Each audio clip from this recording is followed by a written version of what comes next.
Welcome, beautiful Authentic Action co-creators. This is the Authentic Action podcast brought to you by Gal Media, FunFast Productions, and the Authentic Action School. I'm Angel Lilly. Don't forget to check out my Teespring t-shirts on Teespring. I am super excited to be leaping into our co-created future with this new platform, and I hope we can evolve in our experiences together and apart. Also, I hope that if there is ever anything I can do for you, you won't hesitate to contact me. The opportunities for us to make connections, share perspectives, and create a new paradigm together are upon us. I love making new connections, so let's see what we can do together. This podcast aims to explore what it means to design and live a good life.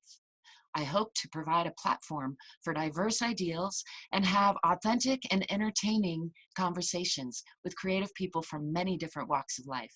I will be seeking out and speaking to fellow artists, authors, teachers, preachers, builders, evolutionary leaders, and transformational speakers who have dreams and ideas about building a better future together. I am particularly interested in mindset, conscious community building, healing through flow states, and tapping into the universal creative energy potential of all of us. So without further ado, let's jump into it.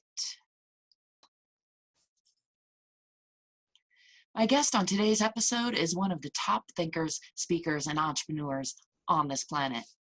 He's certainly one of the most publicly well-connected businessmen I have ever had the pleasure of talking to. I had to pinch myself several times all week, metaphorically, of course, after he agreed to be on the show, and then I got so nervous and overcome with anxiety that I could barely remember how to speak at times, let alone lead the conversation. Lucky for me, this guy is a real pro, and he still managed to deliver some of my best content to date, despite my awkwardness and lack of flow. This guy has been involved in some of the top music and tech industry businesses of our time, including Sony, EMI, and Universal. He's been involved in some of our most disruptive tech industry startups, including eBay and LinkedIn. He's worked with such top-notch movers and shakers as Bill Gates and Richard Branson. He's helped raise over $8 billion in startup capital for businesses he believes will help solve humanity's problems. He believes entrepreneurs will solve the biggest problems that we're facing, and he's made it his mission to inspire others to change their limiting beliefs, change their careers, and find ways to make positive changes in our institutions and global systems. For this reason, he's been on my potential list of people I'd hope to talk to for several years. His best-selling book, Disrupt You, has three main parts to it. The first part is aimed at helping you change yourself. The second part is aimed at helping you change your career. And this third part is aimed at inspiring and motivating and helping give you tools to solve some of our big problems. Disrupt You was originally published in 2015 and has since been published in several languages all around the world. This man spends much of his time teaching and promoting his motivational message. And he's also involved in several businesses which are currently tackling some of our biggest problems, such as sustainable agriculture and how to bring the internet into education. He is passionate about his belief that anyone can help solve a problem that many people have by applying insight and perseverance. It is my great honor and pleasure to introduce the compelling, articulate, and innovative J. Allen Samit. So welcome, Jay, to the Authentic Action podcast. I am thrilled and flattered to have you on, both for personal reasons, as I mentioned to you. You've been on my list of people that I would like to talk to for a number of years, and also because I think you have so much wisdom to offer the world. You're very kind. Thanks for having me on the show. Yeah, thank you. And before I forget, I know the background is distorting there, but I just want to make sure that I don't forget to mention, in case anyone is not familiar with your book, this is an excellent read, an excellent listen. I enjoy audiobooks, so I highly recommend. And even though I know we could talk a lot about this, I've seen lots of videos already talking. So I would love to talk to you in the context of right now with everything that's going on. We have, I mean, there's always disruption, but it seems like we've got a new level of global disruption. Absolutely. It's interesting. I travel the world speaking about disruption and change and everything. And you want to give people a positive message, and the book does, and it's very empowering.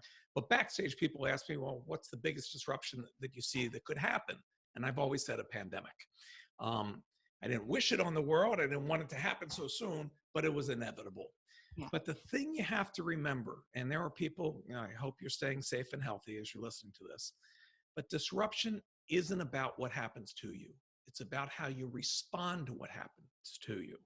So once you take care of the physical needs and the health needs, you can either look at this as a financial burden, you lost your job, you lost your house, your company went out of business, whatever it could be, or you could say, this is the best opportunity in my life to pursue that which is my true self, that which will make my time on this planet make a difference and make me happy. So Disrupt You was really broken down in 3 parts. Everybody wants to change the world, but no one thinks of changing themselves. So the first part was, how do you break down your internal value chain? What's holding you back? What's making you successful? Where do you have to change yourself?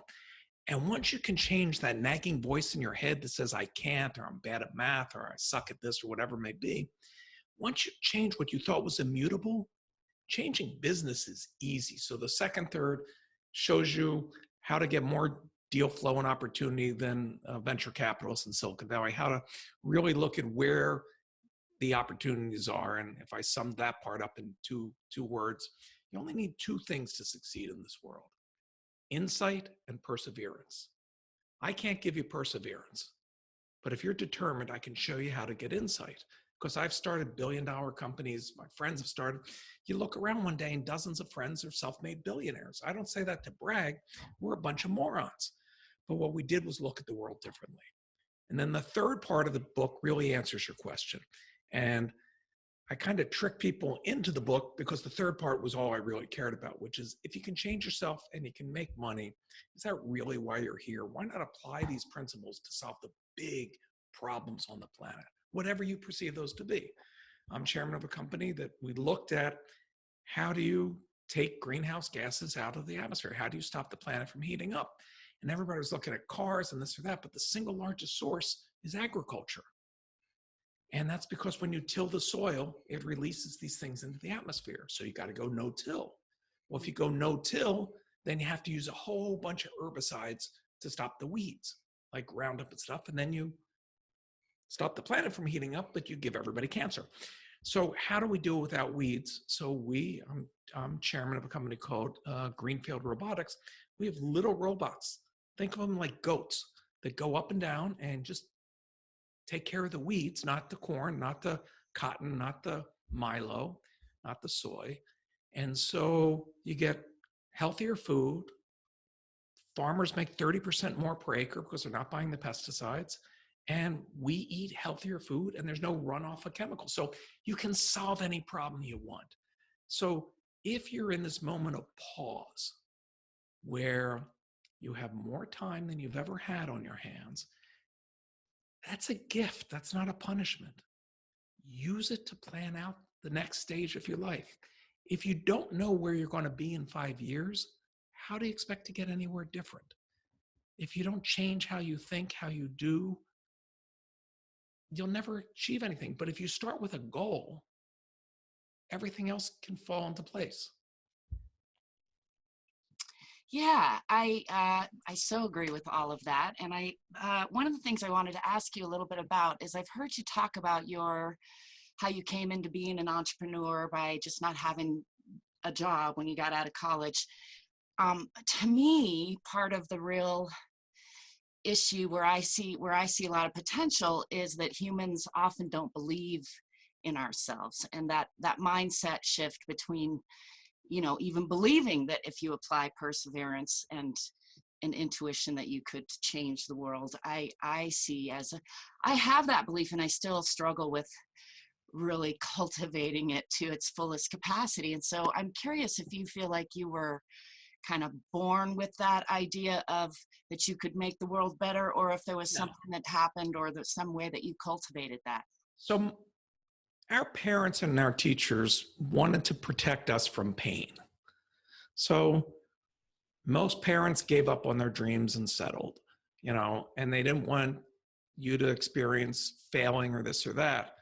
But if you took that approach to getting a 1-year-old to walk, that you never wanted to let them fall down, they would never learn to walk. So if you try something in business, if you try something in your career, there are only two possible outcomes. You succeed or you learn. And if you learn, then you're more valuable going forward. Investors would rather invest in a CEO that had a failure before than someone that's never tried. And in this time of social distancing and isolation, make a phone call to somebody in an old age home. Even if you don't know somebody, the switchboard will connect you, and ask them this question: what are your biggest regrets in life? And not one of them will talk about a mistake or a failure. What they will talk about is failing to try. If I had only done this, why did I listen to these people? And the only people that have changed the world are stubborn people. So in my case, I got married very young and had 2 sons, and I wanted them to eat. I wanted them to have a better life. Every parent has that. So my back was up against the wall. I got out of college at a recession. No one was hiring. I didn't understand how the world worked. I didn't know what a resume was. I didn't know anything. And this is pre-internet days. I'm old. So I needed data. And that's going to be the recurring theme. Even if you're not in tech, everything's based on knowledge and data. So I ran what was called a blind ad. I ran an ad in a newspaper describing the type of job I want as if I was that business. And I did that because then I got a whole bunch of resumes in, and that resume told me 2 things. One, what would I need on my resume? What skills would I need to have to be able to apply for a job like that? And 2, here's a whole bunch of companies where employees have 1 foot out the door. If I now send them my resume, I'll get a job offer. In Disrupt You, I talk about the modern version where a bright young man got out of college, got a job at a big multinational ad agency, thought he was going to be making creative ads. No, he's sitting in some cubicle, no one talking to him, moving numbers around. He wanted to shoot himself. So he looked on Google one day and he realized no one had bought the names of the 5 biggest creative directors as keywords. So for a major investment of $9, basically 2 coffees, he bought their names, and when they Googled themselves, as all famous people do, it said, hey, I'd like to work for you. Click here to see my portfolio. 3 of the 5 offered him jobs. He quintupled his salary, and he accelerated 20 years of his career on a $9 investment. And if no one had gotten back to him, he would have been out $9, but he would have been emboldened to try again and again. And so the idea that invention or change or business is your Doc Brown sitting on the John inventing the flux capacitor like in Back to the Future. Nothing could be farther from the truth. Most successful businesses didn't invent what they have. They took something that somebody else was doing and applied it to a market that was overlooked. And we're about to enter a world, especially with social distancing being the new normal, where augmented reality will give us heads-up display all our waking hours. Our phones will no longer be in our hand, they'll be in our pocket, and we will see the world differently. Now, I'm consulting with the biggest tech companies, and I can tell you they're spending tens, if not hundreds of billions to build AR glasses and contact lenses, but they're not working on the apps. If you go back 10 years, when the iPhone came out, nobody knew what to do with it. One of the top 10 iPhone apps was the fart app. You just hit a button and it makes a funny fart sound. That means nobody thought of OpenTable or Waze or whatever. And you don't have to be an engineer. I've run, Sony, I've run giant tech companies. I've helped start LinkedIn and these other things. I'm not an engineer. And by the way, every person listening to my voice right now has written as much code as Steve Jobs, also not an engineer. And he built the first $1 trillion company. So the message here is entrepreneurs don't sell things. They solve problems. And if you solve for 5 people, you have friends. Solve for 1 million, you're rich. Solve for 1 billion, you change the world. You don't get to live forever, but what you do can. And like when I wrote this book, I was teaching how to build a high-tech startup at the largest engineering school in the country. It's my way of paying it forward and giving back. I got $8 a class, and it cost me $15 to park. But I had the most brilliant engineers, and when it came time for them to submit what their business idea was, they didn't get it. So I'm going, if these people don't get it, somebody has to tie the dots, somebody that's founded a company, somebody who's run large public companies. And that's why I wrote it. And I literally wrote it with the blinders of just looking at the US. Yes, I've worked all over the world, but I didn't know enough about every culture. And lo and behold, we are one planet. If this pandemic didn't show you that, nothing will. And when it became #1 in Vietnamese and #1 in Australia and Korea, and I was just in Lithuania and Portugal, I'm humbled by it because I get thousands of emails from people that their lives have been changed. And I didn't do that change. They did the first step. They were looking for help, and then they moved forward. That's all it takes. Insight and perseverance. So I'm interested in building physical spaces for people to play together. And of course, this new distancing piece of the equation has presented some new data for me to consider in those plans. And while I have you before me, I would love to ask if there are any obvious considerations that a person building physical space might take into account given the new VR. Sure. The first question I would ask you is, what problem are you solving? Yeah, and for me, it is currently that problem of how to help people realize their untapped potential, because I guess it's overcoming self-loathing, really. It's helping people have fun. Why is the logical solution to that a physical brick and mortar space with tons of overhead, tons of cost? That is a great question, and I'm not sure it is, but where I see a need, at least for me personally, because I come out of a massage therapy body working background, and I think that we're social beings, and so I don't know yet if VR will manage to. I mean, I do see through social media today that we are meeting some, we are evolving how we meet our social needs, and certainly this is a big step in that.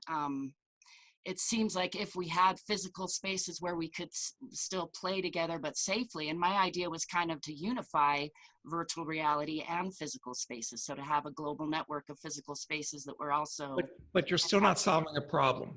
I think you're blinded by that. You don't see the dots. Okay. That could be. What problem are you solving? Why are people willing to pay for it? And how are they guaranteed a solution? I'll give you an example. The number one business started in America is restaurants. Mm-hmm. And by the way, it's the #1 business that fails. Most people think, oh my God, I've got the best meatball recipe, or I've got the best fried chicken. Having good food, by the way, has nothing to do with the success of a restaurant. Absolutely nothing. Having bad food will guarantee that you won't stay in business, but having good food has nothing to do with it. Right. So I know I told the story in the book, but I'll tell it to the audience. Somebody sat down and looked at why restaurants fail. And they're kind of obvious reasons. Number one, people all want to eat at the same time. So if they all come at lunch and you sit 2 people at a booth that could sit 4, you can't monetize those 2 extra seats. You're losing money. So number one, he was going to open a restaurant that required you to sit with strangers. Okay. Mm-hmm. Number 2 that came up, if there's not enough people to fill a table, he'll make you wait at the bar, which has higher margins. So bar revenue will go up. Number 3, restaurants have too many items on the menu. If nobody orders the fish and you throw it out, that's your profit. So he decided he was only going to have 3 items on the menu. Now he has the basis of solving why restaurants fail. I want to have a restaurant where people will want to sit with strangers, where they'll want to drink before they sit down, and where they only have 3 choices on the menu, so I have no waste. And for 50 years now, Benihana's has been making a fortune. It's a Tapioca Steakhouse, if you haven't been, where you sit around and it's a carnival-like experience as the chef tosses shrimp and onions in the air and makes volcanoes and all of that. But he didn't start off and saying, I want to open a Japanese restaurant. He started off, why do restaurants fail? So there are many live spaces. One of my buddies, Nolan Bushnell, started Chuck E. Cheese. You know, he was solving for other issues. So what are you solving? How do you test it? How do you find customers that would make it make sense? And what I'm hearing from you is the desire for a better world, a connected world, happier people. That has nothing to do with starting a business. So solve a business problem. The outcome could be happier, better connected people. Right. But where's the business? Yes, I hear you. Self-loathing is too large of a problem. Yeah, it's why I'm not successful yet, I'm sure, but I appreciate No, that. just focus on, don't, so a lot of people are taught, follow your passion. Right. Well, your passion may not be a business. So here's what you do. And I don't know if you did it when the first time you read the book, but write down 3 problems in your life and do that every day for a month. First day is easy, traffic, this or that, whatever. After 2 or 3 days, you run out of problems. So you have to look at moment by moment of your day of what are you accepting? That's the way it always is. And when you realize it doesn't have to be, it is a problem, then you can start having solutions. At the end of 30 days, you have 90 problems. So one of my favorite examples from a reader was middle-aged guy wakes up one day, he's got to take his medicine, the phone rings, takes the phone call, and then he's standing holding that bottle of pills. Did I take my medicine or didn't I? If I did, I could OD. If I don't, I won't get better. That's a problem. Made the list. Then he started thinking about it. He took a 25-cent Happy Meal watch, put it on the lid. Every time you look at the lid, it shows you the last time it was open. Oh, I opened it 3 minutes ago. Yes, I took the pill. Oh, I haven't opened it for 8 hours. No, I didn't. Then you add Bluetooth. I now know whether grandma took her pills. Okay.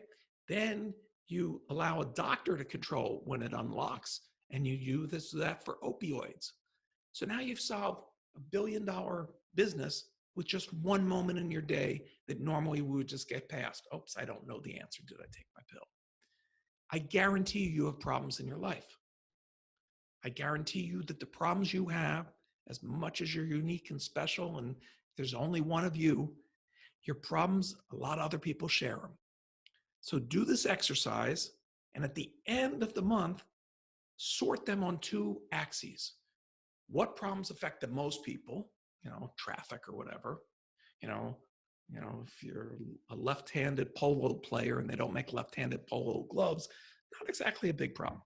And then of those that have a lot of people, what do you care the most about solving? Because it's not going to be easy. And that's it. You don't have to be an engineer. They can be hired. You don't have to have money. It's easy to get money. Crowdfunding makes it even easier for the wackiest of ideas. And that's all it is. So as much as I get fan mail, I get the occasional letter, and I'm not picking on them, but mostly from millennials, that this is motivational, but I could never do it. And so I decided about a year ago that I was going to put my reputation on the line. And I found a kid who grew up on welfare, was a couch surfing millennial, no real direction, never earned anything. And I mentored him 1 day a week on the principles in Disrupt You. Did not give him any money, did not introduce him to anybody, and most importantly, did not tell him what idea to pursue. 11 months later, he's a self-made millionaire. The first month, he made $70,000. He was so motivated, he could have conquered the world because he never believed he had that in him. I didn't do anything. I literally just gave him the confidence that if this rich, successful old dude believes in me, I must have something. Yeah, that's kind of why I wanted to get at, my original question, because for me and a lot of people around me, I see that what I would call the poverty mindset, or just a limited, that lack of belief in self. And I do think that having a mentor, having just one person to be accountable to, seems to be a big part of the Mentors are fantastic. One of the secrets when we created LinkedIn is it gives you an open book of great mentors. People want validation. So if you find somebody that you think has achieved in a field that you're interested in, don't email them, hey, will you be my mentor? Or hey, will you give me money? Start emailing a conversation. What do you think about this? I'm looking at that or whatever, and build that friendship, because a mentor is a two-sided relationship. They have to get something out of it too. They have to feel that their time is worthwhile. And mentors are keys to so many people that are successful. I mean, Bill Gates was already on the way to being the richest man in the world when his mother forced him to go meet Warren Buffett, who was very wealthy and 20 years his senior, saying, you're going to have to deal with issues of being the wealthiest man in the world, and you're going to need a mentor, right? And they eventually became best friends. So everybody needs a mentor. I didn't get one till very, very late in my career. I was stubborn and foolish. When you're 20, you think you know everything. And as they say in Zen teachings, when the student's ready, the master appears. And I was very fortunate and grew exponentially. It seems to me maybe that's the kind of my brain is trying to think of ways to provide more of that, and I don't know if there is a way, or if we all just need to seek that out and find that, or as you said, get ready for the mentors that shall arrive into our lives. The tools are there right now. Whatever field you want the public space. So you have Dave and Buster's, you have Chuck E. Cheese, you have dozens of entrepreneurs that have started things in these spaces that would make great mentors. Mm-hmm. But I don't hear in your description a business around that physical space. I don't hear where the revenue streams are. I don't hear what the capital cost is going to be.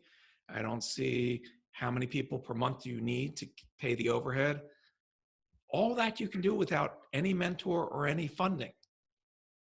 So you have to start there. A woman came to me this year who wanted to build a yoga retreat / gift shop / restaurant out in Malibu. She did the research, how many people travel far to go to Pilates and yoga, and put a lot together. And there was a very perfectly situated piece of property with a lot of parking. And she had capital, and she just didn't know how to connect the dots. And so we sat down over lunch, and by the end of that lunch, she realized the question she'd never asked herself, which is basically, there's no amount of yoga classes that could ever pay for, an $8 million piece of property. Doesn't matter what your desires are. It's got to be a business. Yeah. So we have Meow Wolf here locally, which has excited me in the last few years. I don't know if you're familiar with that. It's an interactive art space, which has been real successful here in Santa Fe, enough to blossom out and into Denver and Las Vegas. But is it running off of grants? Is it running off of? It was started initially that way, but no, it was really successful at pulling in the the tourist market, basically. Okay. And that was in line with, and I appreciate your patience with my inability to really articulate this, but I feel like there's a need in humanity, or room for what Meow Wolf kind of demonstrated with that, which is that interactive experience. For me, I would love to have people walk through a porthole and So why don't you work there for a couple of years and understand it? Understand the business of it. Maybe franchise it to another location that has a lot of tourists. Great question. It's not exactly what I want to do, is I guess the short. But you don't know how to do what you want to do. You're correct. And so most people have two choices. You can spend $150,000 and go to graduate school and learn a specific skill, or you can do what's been done for 500 years called being an apprentice. Go work there. Doesn't matter what it pays as long as you can eat and learn, because you don't know what you don't know. And now you'll cover a whole lot of bases of what you do know. One of the richest guys in history, Howard Hughes, inherited a bunch of money, was a billionaire when there were, 4 of them. And he wanted to start an airline, but he realized he didn't know anything about airlines. So he made a fake ID, disappeared for a month when he was a young man, and got a job as a flight attendant for another airline, just so he could see the mechanics of step by step of what does it take. Right. So the knowledge is there. Mm-hmm. But since everybody listening doesn't want to open a space, why don't we broaden the conversation? Sure, I would love to. I have a three golden tickets question, unless you have a direction that you are wanting to go. No, go ahead. So I just think it's kind of a fun door opener to ask if you had 3 golden, let's call them crypto coins, that were limitless in their ability to do whatever you wanted them to do. Today only, you get 3 more tomorrow, but today, and you had to use one of them on yourself and one of them for humanity at large, and one of them you get to choose what you get to use it for. What would you spend them on? So I've actually been in this situation. I had somebody that wanted me to take over their company, and I don't want to run another company. I've done it a million times. And they said, listen, when this sells for $1 billion or more, they just wanted to prove that they could have a second $1 billion company. It was an ego-driven project. They said, when you hit that and we sell it, you get to decide what charities all the money goes to. So these are not facetious things. So we're going to have massive disruption from automation. Half of all jobs will disappear. Self-driving, the number 1 job in the US is a truck driver or car driver. So all those jobs disappear. You raise minimum wage, burger flipper jobs get automated. There's a pizza truck up in Silicon Valley that makes the pizzas. It's self-driving, and a drone delivers them to your door, and they time the distance that they are to your door so it comes exactly piping hot. So my first golden ticket would be along the lines of the X Prize. I want to have people come up with contests of what sustaining businesses could create the most jobs and put capital towards that, because unless we find a use for the masses, we will no longer have democracy. For myself, I don't have anything. I'm not material driven. I'd have more money to fund those startup companies that I believe aren't getting the funding that the idea deserves. Sometimes it's the idea, sometimes it's the team. And the third one, have no idea off the top of the head, but really trying to solve those big problems, those big audacious things that are threatening. I mean, and if you look at it, the richest people in the world are focused on wiping out disease, colonizing another place to live in case we destroy this planet. As insane as some of those ideas may seem, what comes out of that pursuit is a whole bunch of new technologies that people can use for other ways. The funding for a large 3D printer that prints concrete that can build houses on Mars, that technology is used after tornadoes and hurricanes to, with no skilled labor, build thousands of houses in a matter of days. So there's always, an output from advancement of technology. Yeah, that makes me wonder, what do you think about the current state of like the music industry and entertainment? Do you have any thoughts to share on the future of that? Sure. So it's not a business. I've run all but one of the world's record companies, as you know. And here's the short answer. If you take the past 125 years out of the equation, for most of mankind, every culture has music, and musicians aren't wealthy people. the troubadour that went from village to village, the busker that stands on the street. The only people that made money were either hired by the church or the king. I mean, if you think Handel really wanted to write about the Messiah, probably not, but there weren't a lot of people paying you to write. What happened with the creation of the LP and sheet music was suddenly you could publish and have mass sales. If you look at the state of things today, access to music is what's making the money. The actual artists aren't. So tough business. I love artists. I love music. And I spent a decade trying to find every which way to create businesses that are sustainable. So the first download of music, the first internet radio stations, the first Pandora, all those things I was involved in. But the music business isn't going to go back to where it was when I was a teenager, which was the music business outgrossed all of Hollywood, all of television, and all of professional sports combined. Yeah. Things have their moment in history.